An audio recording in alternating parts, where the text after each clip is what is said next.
All right, let's talk about one of the biggest questions there is. What does the Bible actually say happens after we die? We're going to explore the Bible's surprisingly detailed map of the spiritual world, and you'll see it's way more complex and honestly more dynamic than you might think. So let's dive in. So yeah, the big one. What happens when our time here is up? Is it a simple fork in the road, one destination or the other? Or is there, maybe, a little more to the story? Well, the picture the Bible paints is incredibly detailed. It's less of a simple choice and more of a complex, multi-layered map of an unseen world. And here's the fascinating part. That map has actually changed at key moments in history. We're going to trace that map together, from the ancient world all the way to what the Bible says is yet to come. So here's our game plan. We'll start by looking at the world before Christ and how it was divided. Then we'll get to the single event that changed everything. After that, we'll look at where people go now, check out some very specific spiritual prisons, and finally, we'll see the ultimate eternal destinations. Okay, first stop, the world before Christ. You know, to really get the map today, we have to understand what it looked like way back when. Because before Jesus' death and resurrection, the destination for absolutely everyone who died was a realm known by a couple of different names. That realm was called Sheol in Hebrew or Hades in Greek. And here's the thing that you've really got to grasp. Everyone went there.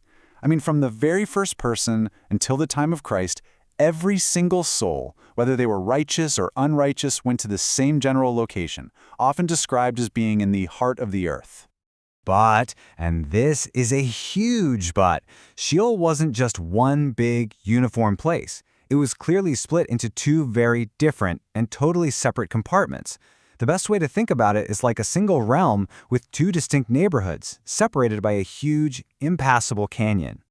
And we know this because Jesus himself described it in the story of the rich man and Lazarus.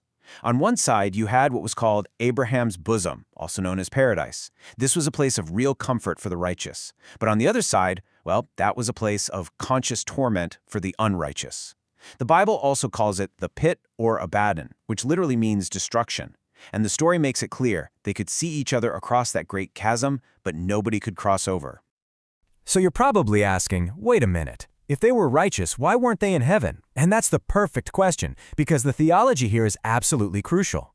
See, believers in the Old Testament were saved by their faith, for sure, but the animal sacrifices back then only covered their sins. They couldn't permanently take them away. So they were in a state of comfort, yes, but they were waiting for the one, final, perfect sacrifice that would pay the price for sin and finally open the door to heaven.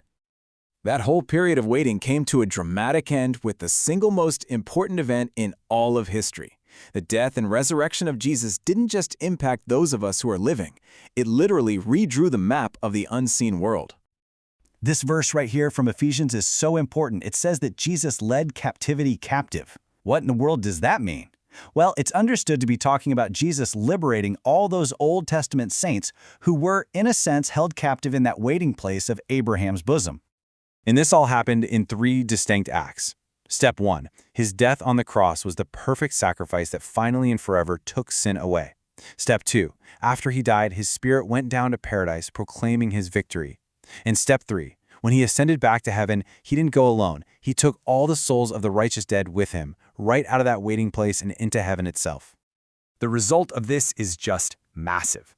The comfortable righteous side of Sheol was essentially emptied out and closed down. The location called paradise was literally moved from the heart of the earth to what the Apostle Paul calls the third heaven, the very presence of God.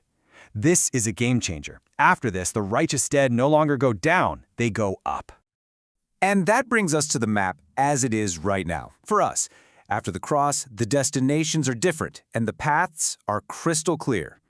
So today, it's like this. For believers in Christ, the Bible says to be absent from the body is to be present with the Lord. They go immediately into heaven, which is now the location of paradise. For unbelievers, though, that path hasn't changed. Their souls still go to the torment side of Hades, which basically now serves as a temporary holding place while they await a final judgment. Now, the map of the unseen world isn't just for humans. The Bible actually describes several really specific prisons. You can think of them as special containment zones built just for fallen angels and demonic beings. And these are totally separate from where human souls go. We actually hear about 3 main locations, and each one has a specific purpose. First, there's Tartarus. This is like a maximum security prison for a very specific group of angels who committed a terrible sin way back in Genesis 6. They are locked down permanently. Second is the Abyss, which seems to be more of a temporary holding cell for a whole legion of demons ruled by a being called the Destroyer, and they're scheduled to be released in the future. And third, there are 4 incredibly powerful fallen angels that are described as being bound at the Euphrates River, held there for a precise appointed moment of judgment. So that brings us to the end of the timeline. The Bible describes one last series of events that will move everyone and everything from their temporary states into their final, permanent, eternal destinations. For unbelievers, this starts with a resurrection. Their souls will be reunited with new bodies, and they will stand before what's called the Great White Throne Judgment. Now, the purpose here isn't to figure out who gets saved. That's already been determined. This judgment is to assign the degree of punishment in the eternal state. And their final destination is called Gehenna, or the lake of fire. Now, it is so important to understand this is not the same thing as the temporary holding place of Hades. The lake of fire is the final, eternal destination for Satan, all fallen spiritual beings, and every unredeemed person, a final state for both soul and body. The Bible uses some incredibly vivid and sobering phrases to describe what this is like. The Gehenna of fire, outer darkness, a place of weeping and gnashing of teeth, and maybe the most haunting description of all, the second death. But for believers, the final eternal state is one of incredible hope.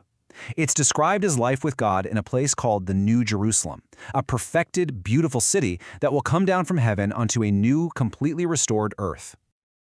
So, let's just recap the journey we've been on across this spiritual map. We've seen that the Bible's geography of the afterlife is way more organized and complex than a simple heaven or hell choice. We learned that before the cross, everyone went to a divided realm called Sheol. We saw how Christ's death and resurrection was the pivot point of history that redrew the entire map, even moving paradise itself.